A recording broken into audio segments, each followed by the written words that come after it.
ആശയവിനിമയോപാധികളിൽ ഒന്നാണ് ഭാഷ. ആശയവിനിമയത്തിന് മാധ്യമം ആവശ്യമാണ്. വിവർത്തനത്തിന് സർവപ്രധാനമുള്ള മേഖലയാണ് മാധ്യമരംഗം. ലോകത്ത് ഇന്ന് എന്ത് സംഭവിച്ചാലും അതപ്പോൾ തന്നെ അറിയാനുള്ള സംവിധാനങ്ങൾ നമ്മുടെ നാടുകളിലുണ്ട്. ഈ വിവരങ്ങൾ ജനങ്ങളിലേക്ക് എത്തിക്കുന്നത് പ്രധാനമായും പങ്കുവഹിക്കുന്നത് മാധ്യമങ്ങൾ തന്നെയാണ്. മാധ്യമങ്ങളിലെ ഭാഷാരീതി കൃത്യവും വിശ്വസനീയവും ശക്തവും ഉദ്ദേശശുദ്ധിയിൽ അധിഷ്ഠിതവുമായിരിക്കണം.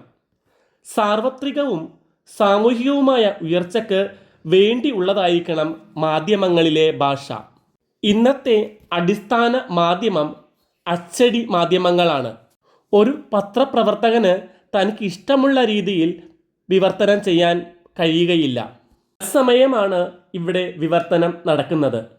ഭാഷയിലെ പദഘടനയും വ്യാകരണവും അർത്ഥവ്യാപ്തിയുമെല്ലാം പ്രത്യുൽപ്പന്ന മധ്യത്വത്തോടെ കൈകാര്യം ചെയ്യാൻ പത്രപ്രവർത്തകന് കഴിയണം.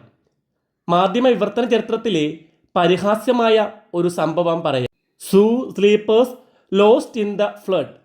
വിദേശ വാർത്ത മലയാള പത്രപ്രവർത്തകർ വിവർത്തനം ചെയ്തപ്പോൾ ഉറങ്ങിക്കിടന്ന 2000 പേർ വെള്ളപ്പൊക്കത്തിൽ ഒഴുകിപ്പോയെന്നായി മാറിയത്രേ. ഈ അടുത്ത കാലത്ത് കീരവാണിക്ക് ഓസ്കാർ അവാർഡ് ലഭിച്ചപ്പോൾ തനിക്ക് പ്രചോദനമായത് കാർപ്പൻറ്റേഴ്സ് ആണെന്ന് അദ്ദേഹം പറയുകയുണ്ടായി.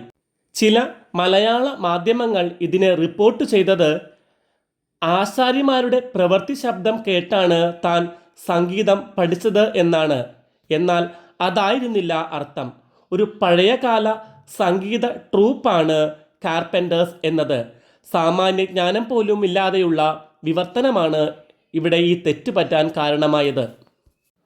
ചുരുക്കം വാക്കുകളിൽ ഒതുങ്ങുന്നതും ചുറുചുറുക്കുള്ളതും ഓജസ്സും ഉള്ളതായിരിക്കണം വിവർത്തനം. ആശയം വ്യക്തമായും കൃത്യമായും പ്രകടിപ്പിക്കാൻ കഴിയണം. ഭാഷയിൽ ഇല്ലാത്ത നിരവധി പദങ്ങളും പ്രയോഗങ്ങളും നിമിഷം പ്രതിയെന്നോണം തൽഭവങ്ങളായും തത്സമങ്ങളായും വന്നുകൊണ്ടിരിക്കും. അതിന് അനുരൂപമായ പദങ്ങൾ കണ്ടെത്താനുള്ള പ്രത്യുൽപ്പന്ന മതിത്വമാണ് മാധ്യമ വിവർത്തകന് ഉണ്ടായിരിക്കേണ്ടത്.